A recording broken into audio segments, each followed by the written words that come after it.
Hello, everyone. Our production is going on in an orderly manner, but in the production process, we still need a lot of logistical cooperation, especially the cooperation of the warehouse.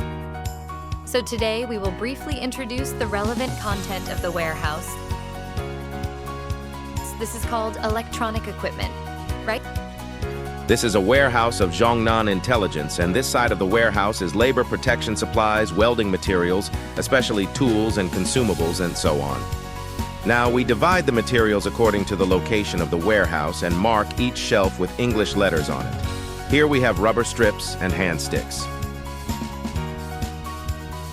Now, the material in the yellow box has already inspected by Quality Control Department. Outside the yellow box is the material has not yet inspected. We can store it in the warehouse after the material is inspected and qualified. After that, the production department can receive this material. That is to say, the products that can put into the storage are all qualified and return all non-conforming items.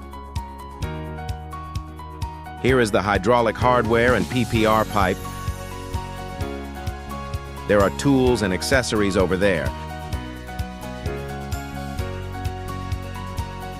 The consumables, we will ensure a certain amount of inventory.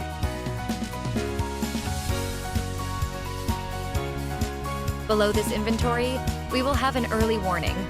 Right. The first thing we will do is to notify the purchasing department as soon as possible.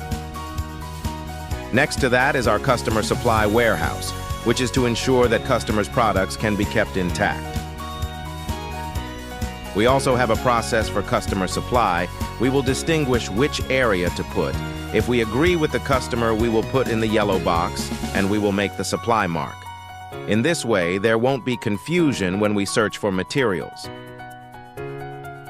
If the production workshop needs customer supplies, we will ask them to sign. And if they need to return the items after the fitting is completed, we will still use the previous method. When we actually use them, that is, the customer's list is complete. Okay, we got it. Thank you, Director Sun, for giving us the answers today. That's it for today.